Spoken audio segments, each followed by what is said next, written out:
안녕하세요. 에이스목재 김대리. 네, 이차장입니다. 네, 오늘 저희가 소개해드릴 자재는요, 집성판인데요. 요즘 DIY나 가구 제작 쪽에서 많이 사용되고 있죠. 저희 쪽으로도 많이들 문의해주고 계시는데요. 그 중에서도 저희는 이제 집성판 종류와 그리고 구매하실 때 참고하시면 좋을 꿀팁들 알려드리도록 할게요. 저희가 사진으로만 보여드리긴 조금 애매한 부분이 있어서 직접 저희 창고 쪽으로 나왔는데요. 한번 보실까요? 네, 일단 저희가 이렇게 보시기 편하게 집성판들을 이렇게 다 빼놨는데요. 여기 있는 거 위주로 일단 설명을 해드릴 거고요. 집성판 종류가 굉장히 다양하게 나눠지긴 하는데 혹시 어떻게 나눠질까요, 사장님? 일단은 집성판을 나누는 기준은 여러 가지가 있는데요. 먼저 옹이 기준으로 나누는 방식이 있습니다. 그러니까 옹이가 있는 거를 저희가 유절이라고 하고요. 옹이가 없는 걸 무절이라고 합니다. 한번 두 가지의 차이를 실제로 보여드리면서 말씀을 드리겠습니다. 지금 이 제품 같은 경우가 지금 레드파인 집성판인데요. 여기 보시면은 옹이가 중간중간에 있다 그래서 저희가 유절이라고 얘기를 하고요. 근데 이 옹이를 좋아하시는 분도 있고 싫어하시는 분도 있는데 이렇게 옹이가 없는 제품도 있습니다. 좀 전에 보신 것처럼 옹이가 없고 이걸 무절이라고 합니다. 이렇게 해서 원하시는 게 유절인지 무절인지 먼저 결정을 하신 다음에 원하시는 제품을 구매하시면 될 것 같고요. 두 번째 같은 경우에는 이제 이 집성판이 이름에서 알 수 있듯이 조각을 붙인 거잖아요. 집성한 제품인데 이 집성한 방법에 따라서 크게 세 가지로 나눠집니다. 원래 다른 기준도 있는데 거의 이 세 가지만 알고 계시면은 구매를 하실 때 뭐 벗어나는 건 거의 없을 거라고 생각을 합니다. 이제 집성 방식을 여기 보시면은 이렇게 톱니바퀴 모양으로 이렇게 집성을 붙여놓은 게 있습니다.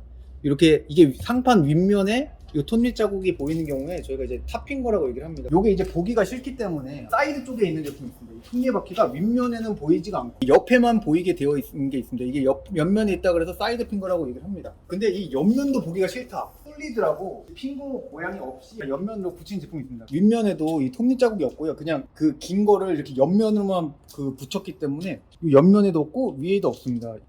근데 여기서 말씀을 드려야 될 거는 아까 유절하고 무절이 있으면은 이게 제품마다 좀 차이인데 무절이 조금 더 비쌉니다. 왜냐면 옹이가 없는 제품을 빼서 만들었기 때문에 좀 더 비싼 특징이 있고 이 집성 같은 경우에도 보기가 좋은 거 그러니까 솔리드 제품이 조금 더 가격이 있다는 거 알고 계시면 좋을 것 같습니다. 그 다음으로 이제 말씀드릴 부분은 어떻게 보면 제일 중요한 거죠. 그 목재의 색감이나 어떤 결이나 그러니까 모양을 좌우하는 수종에 대해서 말씀을 드리겠습니다. 이제 수종을 말씀을 드릴 건데 이제 수종이 이제 약한 순부터 강한 순으로 한번 말씀을 드려보겠습니다. 이 나무 같은 경우는 이제 아카시아 집성판이라고 약한 수종에 좀 포함이 되는데 이게 근데 약하다는 게 이제 좀 다 그런 건 아니지만 일반적으로 좀 강한 수종이 훨씬 단단하고 훨씬 무겁고 더 비싼 게 제일 일반적입니다. 근데 이 아카시아 같은 경우는 살짝 특이하게 좀 약한 수종인데 좀 어두운 색감이 좀 많이 섞여 있다는 장점이 있고요. 그러니까 이건 약하면서 어두운 색감 좀 튀는 거 이런 거 원하시는 분한테는 굉장히 좋을 것 같습니다. 근데 가볍고 좋은 것 같고요. 이제 삼나무 집성판에 대해서 한번 말씀을 드리겠습니다.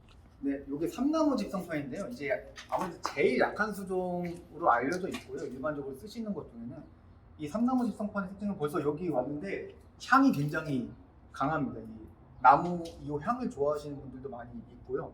이거 같은 경우에도 제일 약한 수종의 대표적인데 이제 약한 게 꼭 나쁜 건 아니고 장점도 있습니다. 이제 약하다는 거는 무게도 가볍고 더 잘 잘리거든요. 그러니까 가공성이 더 좋습니다. 그래서 좀 DIY나 이런 거를 많이 하시지 않은 분 같은 경우에는 이렇게 좀 잘 잘리고 좀 가공성이 좋은 약한 나무 쪽에서 선택을 해가지고 가구를 만들면 좋으실 것 같습니다. 다음은 이제 약한 거고 강한 강질 사이에 제일 무난한 거, 제일 일반적인 그 집성판을 설명을 드리겠습니다. 이게 레드파인 집성판이라고 보면은 나무 느낌이 좀 많이 납니다. 일반적으로 우리가 생각하는 그런 나무의 좀 따뜻한 색감 좋아하시는 분들은 많이 선호를 하시고요.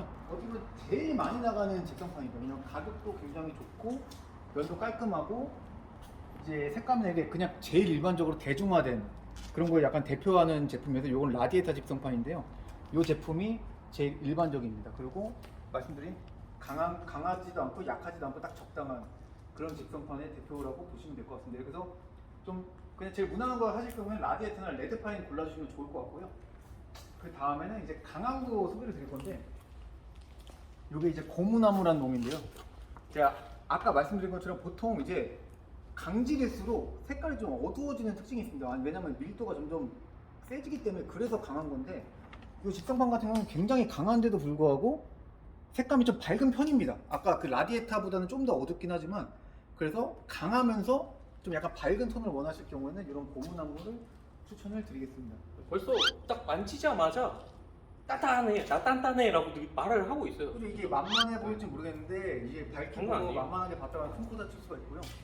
요게 곳에 이상미 씨가 신발장 만들 때 사용했던 바로 그 수정입니다. 그 다음에 강한 나무 중에 제일 많이 쓰신 고급스러움의 되게 상징 멀버우 집성판인데, 이거 좀 얇은 제품인데, 요거는 딱 보실 때 어둡잖아요. 요거 같은 경우는 진짜 완전 돌덩입니다. 들어보면은 이거 집성판 이게 그러니까 한 원판을 혼자 이제 요건 얇은데 두꺼운 거 옮기려고 그러면은 진짜 좀 고생을 좀 하실 수가 있기 때문에 같이 드시는 거를 좀 추천을 드리겠습니다. 이제 요건 굉장히 봤을 때도 좀 고급스러운 게 있고, 요걸로 가구 만들면은 되게 좀 중후하고 좀 무게가 있기 때문에 좀 고급스러운 거를 가구를 만들고 싶으실 때는 요 멀버우 집성판 추천을 드리겠습니다. 이렇게 수정이 원래는 되게 많은데 제일 일반적으로 나가는 것 중에 약한 것부터 강한 것까지 가장 대표적인 것들만 한번 소개를 한번 드렸습니다. 네, 지금까지는 제가 이제 집성판의 종류에 대해서 한번 여러 가지 기준으로 한번 말씀을 드렸고, 이제 주문하실 때 알고 계시면은 좀 좋을 만한 그 꿀팁들 이런 거 한번 김대리님 한번 설명 한번 해주시죠. 일단 아까 많이 보신 수종들 있잖아요. 보통 구매를 하실 때 자기가 원하는 수종이 있으실 텐데, 그 수종에 대한 그 원장 사이즈를 먼저 아시는 게 제일 중요는 해요. 그래서 보시면 38 사이즈 원장, 그리고 밑에는 MDF이긴 한데 48 사이즈거든요. 이 원장 사이즈를 아신 다음에 가구를 만드셔야 최대한 로스분을 줄일 수 있고 금액도 절약을 하실 수 있습니다. 그리고 두 번째로 여기 위에 보시면 아까 집성판 보실 때마다 아시겠지만 이 결 방향이 있잖아요, 세로로 쭉.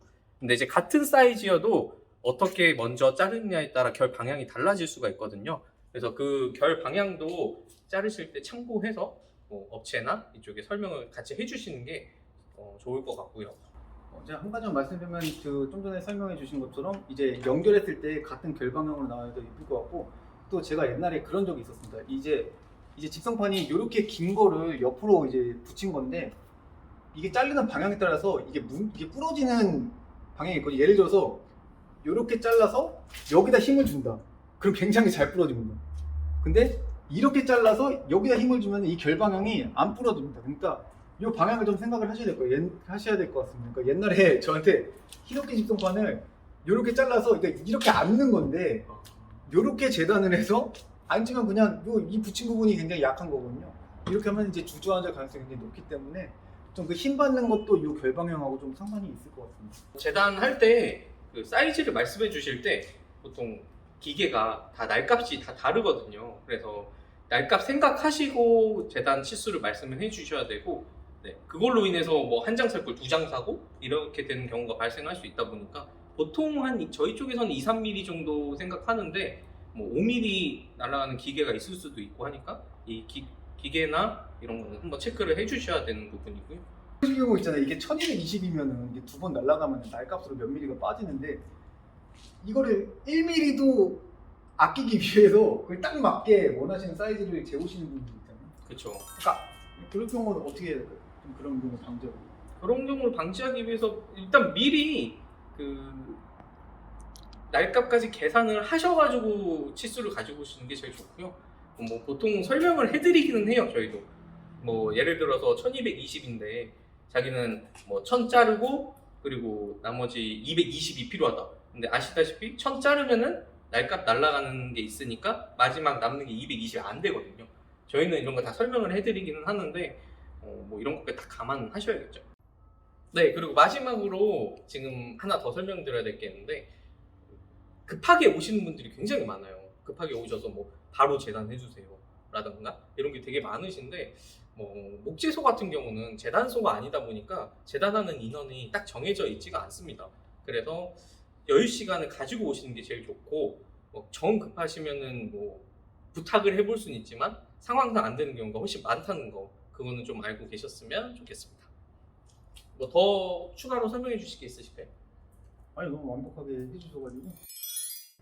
네, 그래서 오늘 저희가 설명드린 수종, 그리고 집성 유무, 뭐 옹이 유무, 사이즈 그리고 저희가 말씀드린 주의사항까지 참고하셔서 발주하시면 되게 도움이 될 것 같아서 저희가 촬영을 했고요. 다음에는 저희가 더 좋은 컨텐츠로 찾아뵙도록 하겠습니다. 시청해주셔서 감사합니다. 네, 감사합니다. 짠이 제가 이라고 보면은